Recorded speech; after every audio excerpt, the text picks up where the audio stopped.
how many people have died? From a military perspective, what's next in Russia? Like, we talk about 30,000 foot level discussions about these wars, but militarily, like on the ground, what is next? And what's next for Israel in their Greater Israel Land Grab project, which of course has been rolled out since 1948. During yesterday's interview with Professor John Mearsheimer, Tucker Carlson sort of echoed our frustration here at Redacted when he asked this question about the number of dead Ukrainians and Palestinians. Watch. It's weird that in 2025, we can measure everything from your heart rate to sunspots, that we don't know how many people were killed in Russia, Ukraine, or Palestine. We can't even get, I've never met anyone who can give me a hard number on Russian casualties, Ukrainian casualties, or dead Palestinians in Gaza. That's weird. Yeah, it's weird. Yesterday, we reported how Ukraine is now allowing grandfathers to fight in the war. Zelensky signed a law allowing citizens over 60 to join the military during wartime. Recruiting over 60-year-olds, a clear sign the Ukrainian army has been decimated. Colonel Douglas MacGregor has warned us for years that the U.S. is backing the wrong wars, losing credibility by the day. Let's take a look at the scoreboard in Ukraine and Israel, where our tax dollars are being funneled right now. In Ukraine, the much-hyped counteroffensive failed. NATO is fracturing, many people calling for it to be disbanded. Now, with President Trump's 10-day deadline looming over Russia, Kiev is scraping scraping the bottom of the barrel right now, drafting men in their 60s. Russia isn't retreating. They're advancing. So why would they blink at all with this 10-day threat from Trump? Meanwhile, in Gaza, we're watching the unthinkable become routine. Ralph Nader, remember Ralph Nader, former presidential candidate, says the death toll is approaching 500,000. And now Israel has moved to annex the so-called buffer zone, land that was once Palestinian. This isn't defense, this is conquest. So what are we really witnessing here? Two wars, both sold to the public as moral crusades, but both spiraling into something far darker. Colonel Douglas MacGregor is here to help make sense of all of this. Colonel, good to see you. I just want to, I really wanted to get an assessment of where we were in both of these conflicts right now. Is there an end game here? And do you think you have a hard and fast number on Ukraine? Let's start with Ukraine first before we get to Gaza. How many Ukrainian soldiers have been killed in this? Do you have close to a hard number of that in this war? Yeah, my sources that are on the ground, largely in Poland, to a lesser extent in Ukraine and inside Russia, they tell me 1.8 million dead is a good number for the numbers of Ukrainian soldiers who've been killed. And if you look at that number, you've got to also assume that there are at least as many wounded, probably more. And most of those wounded will never return to duty. In other words, they're so severe that they're permanently invalids. They can't contribute anymore, which explains why they're now scraping the bottom of the barrel, literally, by bringing in 60-year-old, 65-year-old men. It's a catastrophe. Now, why is this the case? Because for the last, I would say, 6 months easily, the Ukrainian military, particularly its army, but the military in general, has been failing badly against the Russians. And they are in a state very similar to the German army as it disintegrated at the end of the Second World War. If you go back to 1944 and 45, most of the heavy casualties that the Germans took came in the last 6 to 9 months of the war.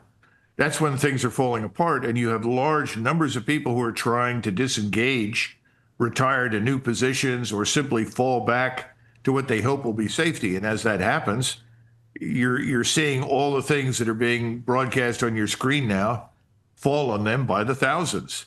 I think last night it was 700 plus drones in Kiev. I don't know how many missiles and rocket artillery, but you're talking about a world in which there is no rest, a world in which there is no hiding, there is no peace, there's no concealment. And so 1.8 million is, I think, very accurate. Now, some people insist they're more dead than that. That may well be the case, but certainly not less. 1.8 million. I mean, I just dwell on that for a second, because what the Ukrainian numbers are, right? Like, Ukraine has told us like maybe 200,000 if we're lucky. I mean, well, Clayton, Natalie, we've been dealing with this narrative that's just based on lies created by MI6 in London and CIA in Langley. They, of course, are joined at the hip with the Mossad. So you're talking about this large intelligence complex that has a media that's willing to cooperate. So what you hear in the mainstream media, of course, are also lies, because that media is supportive of these policies.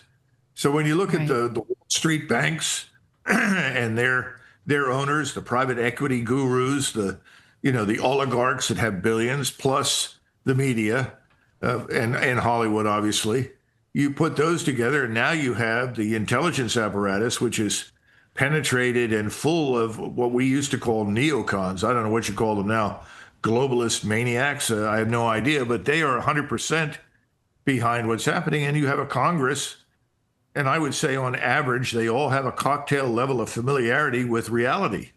So they actually believe whatever they're reading in the mainstream media, and they believe whatever the assessments they're shown from the CIA and others.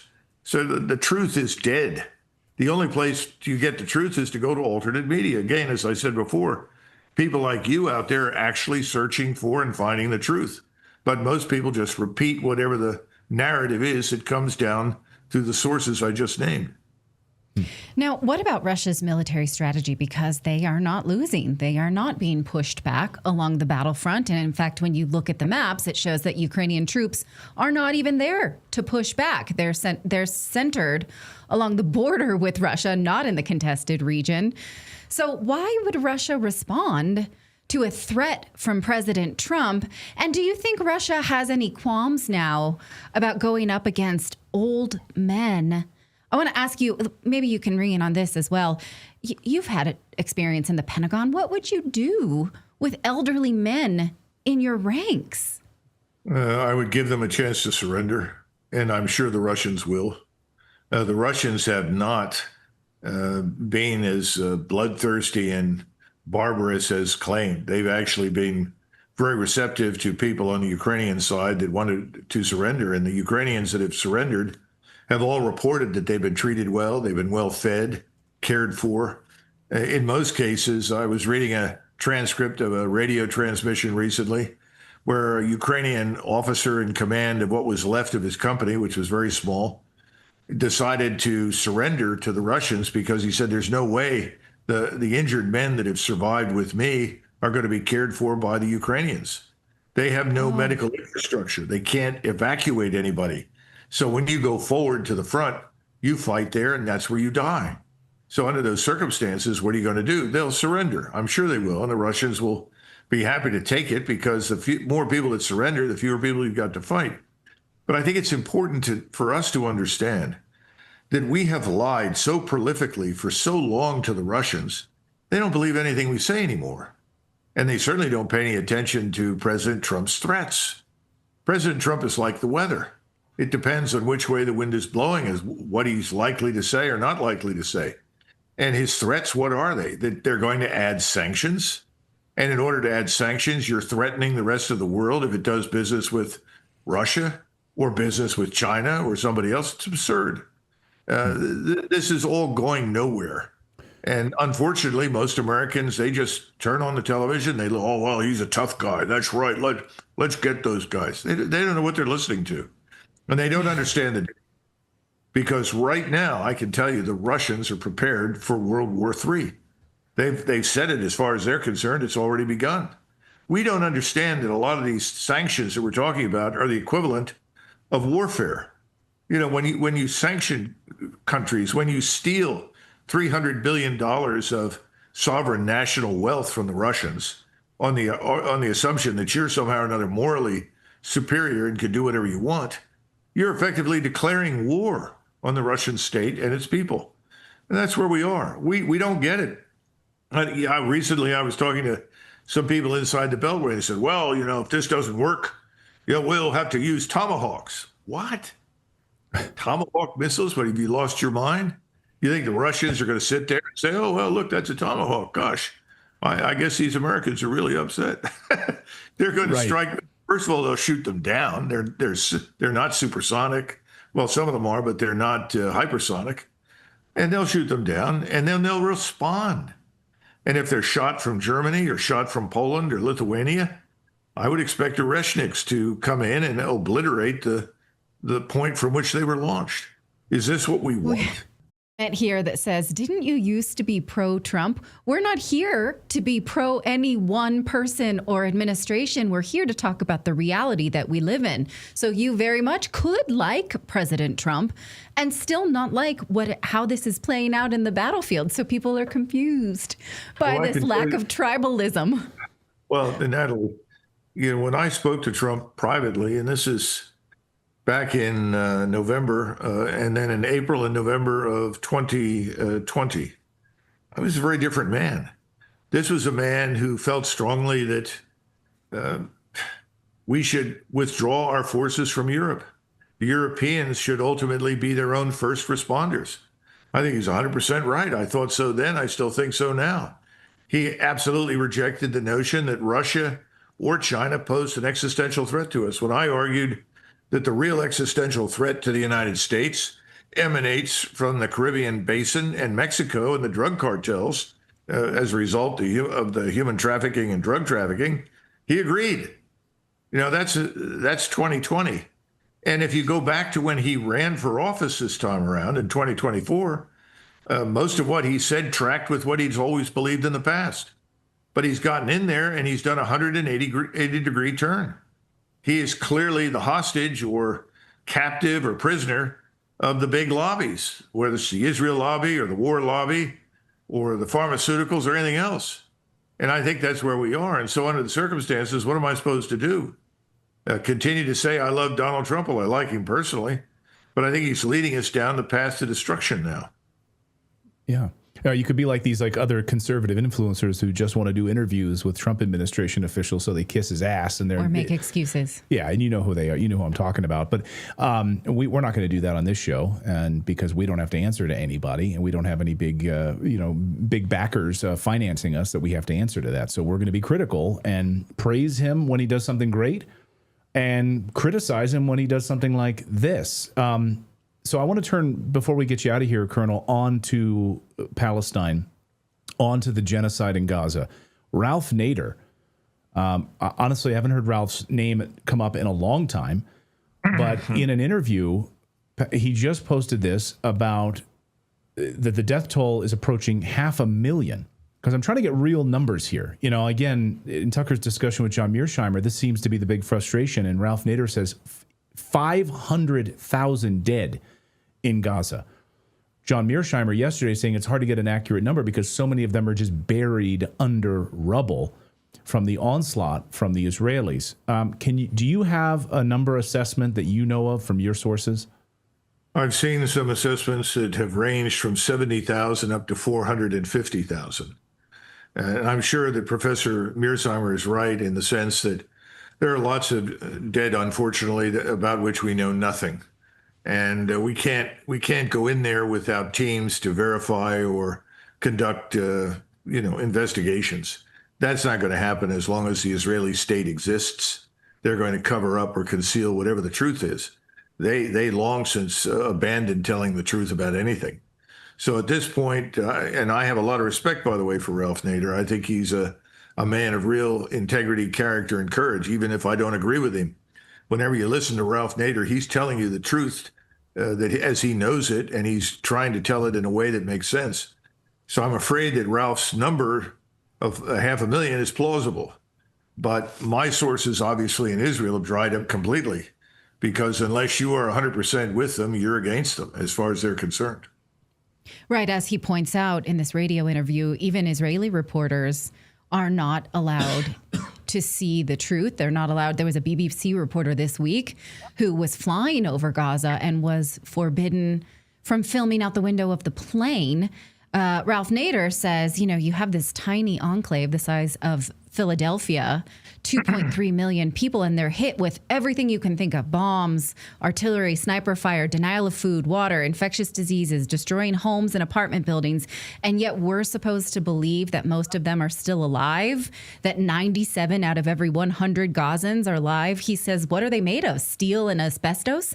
No, they're flesh and blood. They're families like us. They're women and children and elderly and the likes. And so we can't get an assessment, but we have to remember that they're not superhumans. They're like us. So how could we expect a population to survive this? Well, you just brought up something that needs to be understood, and that is that as far as the Israelis are concerned, they are not us. They have nothing to do with us. In other words, these are subhumans, and they richly deserve to be exterminated. You can turn on the Knesset when it's broadcast or Israeli television, and Ben-Gvir and others of his ilk will be happy to tell you that. So will Benjamin Netanyahu. Now, we need to understand something, that the elimination of the Palestinian population from both Gaza and the West Bank is ongoing. And we are, unfortunately, accomplices in this thing, which is pretty awful. And somebody said, well, we have a lot of people in this country that don't belong here and should be expelled. I said, well, of course. But the people you're talking about rounding up, these illegal aliens, this is not their country. They weren't born here. They have no connection to it. But the people that live in Gaza and the West Bank, well, their ancestors have been there for 2,000 years. They do have a right to live there. It's a vast difference between expelling illegal aliens and trying to expel Palestinians. But this is ongoing. It's not going to stop. And it's part of the larger process. You mentioned the Greater Israel Project. That's pressing ahead in Syria. And in order to secure Israeli control of southern Syria, they plan on annexing the areas that belong to the Druze that run along the border with Iraq and all the way up to Iran. And of course, they also have an area in northern Syria, Rojava, which is considered Kurdistan. And all of this borders Turkey. In the middle of this is this jihadist Sunni, Islamist state that's emerged under this man Jalani, that President Trump greeted and warmly embraced as a fine young man, who is, as far as I can tell, just a war criminal and a mass murderer. And he's also trying to kill Alawites, Shiites, Christians, anybody else who is not a Sunni Islamist that bends the knee to him. So we have a catastrophe in Syria, all for the purpose of expanding Israel and encircling Iran. And this particular corridor that runs from Israel and its border all the way up on the far eastern and northern side of Syria reaches to Azerbaijan, which has now become a platform for attack against Iran. It certainly was during the missile strikes. It continues to be that, and it's being used also to split Iran from Russia. So now we're talking about 40, 50,000 Russian troops on the border with Azerbaijan. We seem to think that somehow or another Russia is doing so poorly in Ukraine that it can't cope with Azerbaijan. I think we're about to get an education. That's not true. As you point out, that war is coming to a close. The difference is that in Ukraine, the Russians are moving like a giant vacuum cleaner. They're simply picking up every remaining Ukrainian soldier, and anyone that doesn't surrender is killed, because they want to be sure when they move on Kiev, and they will, and south to Odessa, that there's nothing behind them that can interrupt or disrupt their operations for taking them further west. So we have two things happening right now. They're anti-Russian in the Middle East, as well as in Ukraine. And all of this is bound up with the Greater Israel Project. And by the way, the Mossad is equally engaged along with the MI6 and the CIA in Ukraine, and has been almost from the beginning. For goodness sakes. Real quick, we had a comment here from one of our viewers that asks this question. Is it true that drug cartels are being trained in Ukraine on how to use drones? Like, are they literally turning to the drug cartels now to be carrying out these operations? Well, I don't know that they've turned to the drug cartels as much as the drug cartels have asked to come in there. And remember that Ukraine is an organized crime state, much like Mexico. Right. Everything revolves around money, human trafficking, drug trafficking. That's another reason the Russians want to shut this down. It's another reason why we should be interested in shutting the war down. I don't know how many women and children are missing from Ukraine. I don't even want to begin to guess, but I'm sure it's substantial. And then the drugs that pass through there, and we know the black market for all of the equipment that we send over there reaches all the way down into Kosovo and all the way to North Africa and back to Mexico. So, yeah, the drug cartels are in there, and they're trying to train their people how to use these first-person view hand-launched UAVs, or drones, as we call them. No doubt about it. Criminality, terrorism, corruption, all of those things go together. And Ukraine is a perfect example of it. Yeah. That's why we need what the Senate Appropriations Committee just approved, which is an $853 billion defense bill, because we know a lot of that is shifty money, gets stolen, gets in the wrong hands. It includes $800 million for Ukraine, even though the Pentagon didn't ask for it. The Senate just said, you're taking it. We love war. That's what we do. So, Colonel MacGregor, thank you for letting us know what really happens. Sobering as always. Well, Thank you, Colonel. Natalie, just keep in mind, some of that money's never going to go to Ukraine. It's just going to be washed through the system into the Defense Department and back to the defense industries and show up as contributions to congressmen and senators. There's a reason everybody on the Hill these days, just about everybody's a multimillionaire. That's something I would pay attention to. Well, that's why we have to work hard to be taxed to afford it. So Yeah, so we can But pay you just our got to get salaries. paid to stop talking about beef jerky. Come on now, we got to get on other topics. Exactly. the Colonel logged in and we were having a discussion about beef jerky. Yeah, I at our could talk pre- a blue streak about In it. our pre-show, we were talking about like low carb good snacks. Yeah, that was our pre-show. Also, I'm a big fan of pork rinds. Yeah. Colonel, great to see you. Now you're All right. making me hungry. See you as well. Thanks, Colonel. Bye-bye. All right.